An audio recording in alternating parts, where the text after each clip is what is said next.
Hello guys, आज हम आप सभी को बताएंगे श्रम गीत। श्रम गीत जो होता है वो लोक साहित्य के अंतर्गत ही आता है। तो सबसे पहले हम बताएंगे आपको लोक साहित्य। लोक साहित्य का अभिप्राय उस साहित्य से है जिसकी रचना लोक करता है। लोक साहित्य उतना ही प्राचीन है जितना कि मानव, इसलिए उसमें जन वर्ग, प्रत्येक समय और प्रकृति सभी कुछ सम्मिलित है। डॉक्टर सत्येंद्र के अनुसार इन्होंने एक कोटेशन दी है। डॉक्टर सत्येंद्र ने लोक साहित्य पे लोक मनुष्य समाज का वह वर्ग है जो अभिजात्य, संस्कार, शास्त्रीयता और पांडित्य की चेतना एवं अहंकार से शून्य है और जो एक परंपरा के प्रवाह में जीवित रहता है। साधारण जनता से संबंधित साहित्य को लोक साहित्य कहना चाहिए। साधारण जनजीवन विशिष्ट जीवन से भिन्न होता है, अतः जन साहित्य लोक साहित्य का आदर्श विशिष्ट से पृथक होता है। किसी देश अथवा क्षेत्र का लोक साहित्य वहाँ की आदिकाल से लेकर अब तक की उन सभी प्रवृत्तियों का प्रतीक होता है जो साधारण जन स्वभाव के अंतर्गत आती हैं। इस साहित्य के जन जीवन की सभी प्रकार की भावनाएं बिना किसी कृत्रिमता से समाई रहती हैं। अतः यदि कहीं की समूची संस्कृत का अध्ययन करना हो तो वहाँ के लोक साहित्य का विशेष अवलोकन करना पड़ेगा।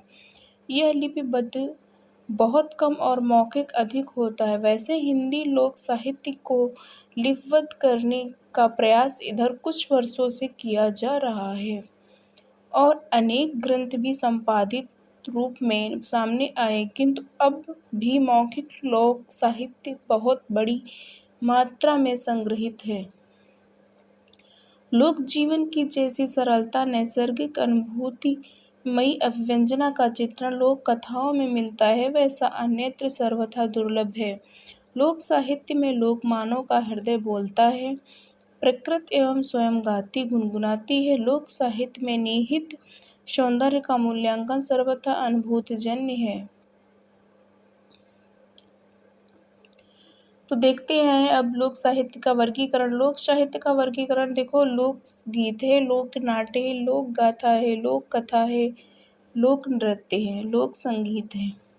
तो लोकगीत देखते, लोकगीत के गीत हैं जिन्हें एक व्यक्ति नहीं बल्कि पूरा लोक समाज अपनाता है। सामान्यतः लोक में प्रचलित लोक द्वारा रचित एवं लोक के लिए लिखे गए गीतों को लोकगीत कहा जा सकता है।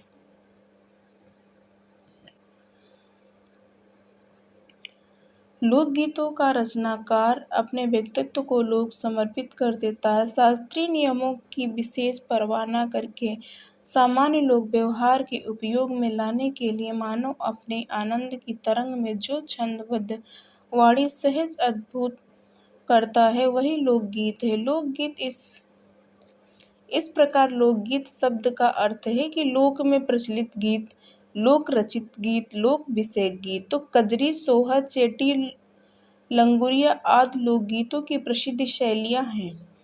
सिरने गीत विवाह गीत के अवसर पर गाए जाने वाले गीत हैं। इसके अतिरिक्त संस्कार गीत, शामिल गीत, पर्व गीत, बिरहा, पूर्वी, झूमर, खमेटा भी भोजपुरी के परंपरागत लोकगीत हैं जिन्हें लोग अपने जीवन की धारा जोड़कर संस्कृत को आगे बढ़ा रहे हैं।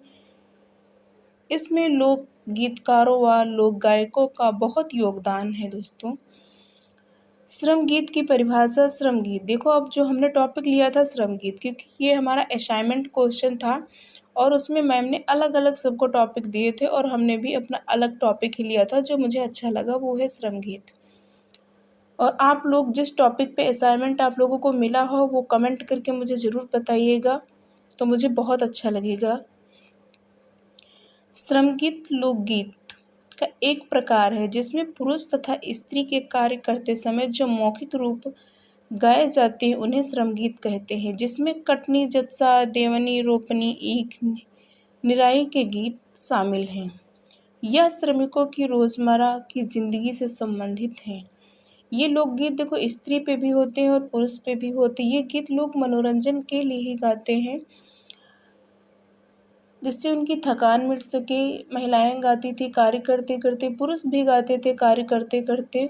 तो देखो, सबसे पहले हम स्त्री वर्ग के श्रम गीत पढ़ते हैं।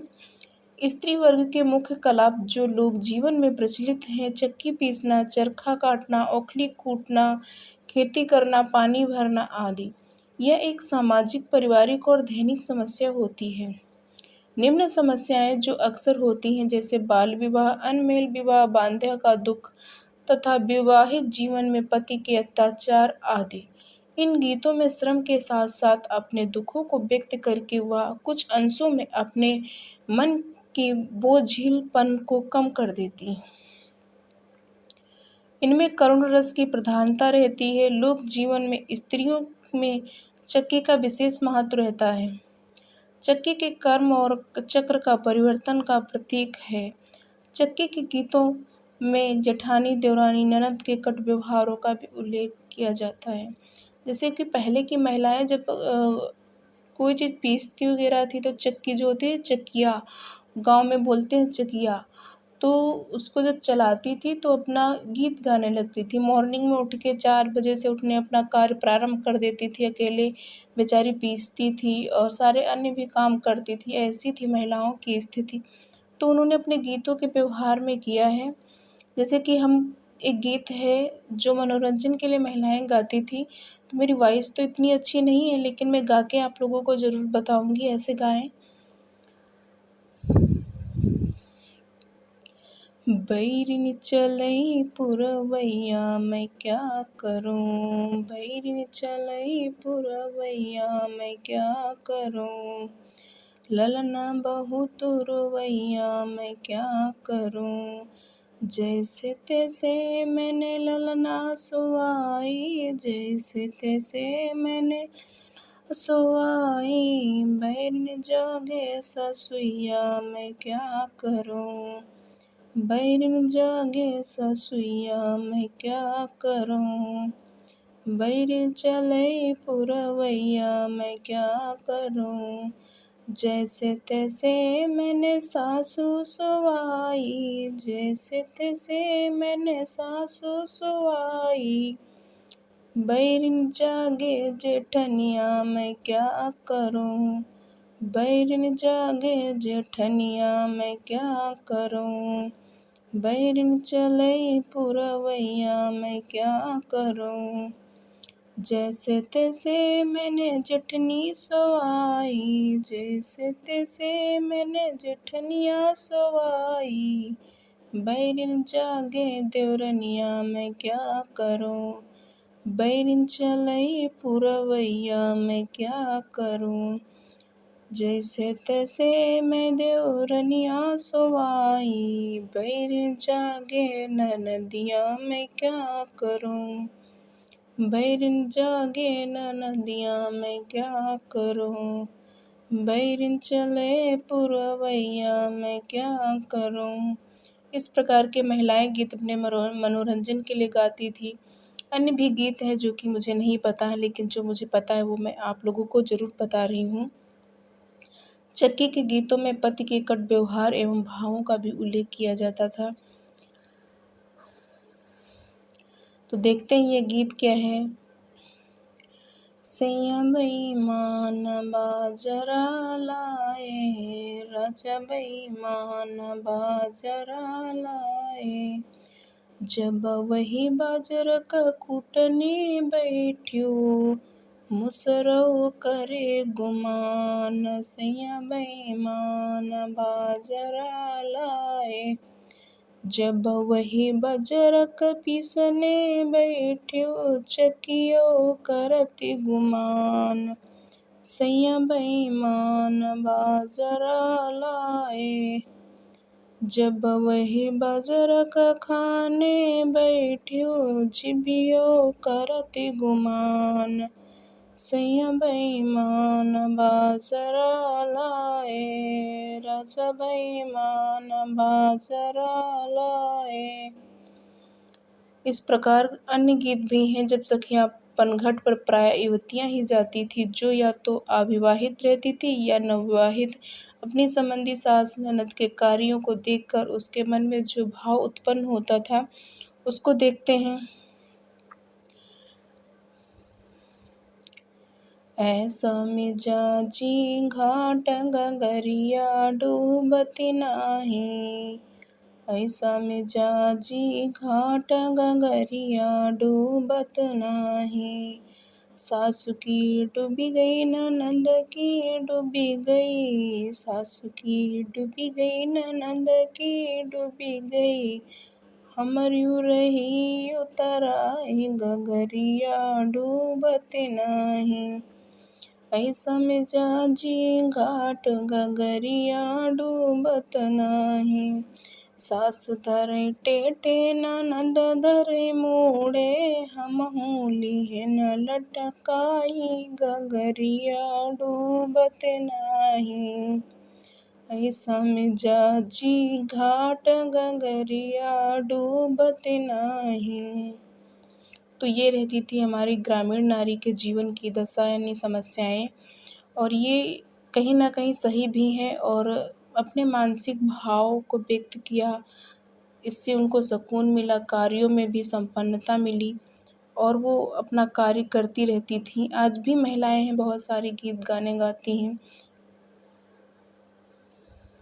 तो आगे देखते हैं कि ग्रामीण नारी के जीवन में पनघट का विशिष्ट स्थान है कि ग्रामीण स्त्री के लिए यह स्थल विचार विनिमय के स्थान थे, जिसको आजकल क्लब के रूप दे दिया गया है। यह मनोरंजन स्थल होते थे जहाँ वह अपनी अपनी हर गृहस्थी की सुख दुख की बातें सुनाती थी। वह स्थल की प्रेम गाथाओं के लिए भी प्रसिद्ध हैं।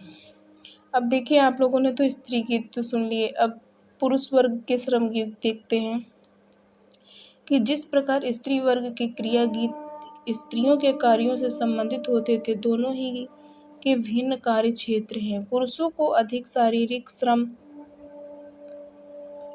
करना पड़ता था, वह बलवान होते थे और सफलतापूर्वक करते भी थे। इसीलिए श्रम का परिहार करने के लिए गीतों का निर्माण करते हैं। इनके वर्गों के गीतों ज़्यादातर श्रृंगार रस की प्रधानता होती है। कोल्हू चलाने का काम प्राय रात भर होता है। कोल्हुओं पर चारों ओर जागरण देखने के लिए कोल्हू गीत गाने का प्रचलन है, जिनको पहलवों या मलहौर कहते हैं। इस काम में थकान का अनुभव नहीं होने देते और जीवन में सरसता बनाए रखते हैं।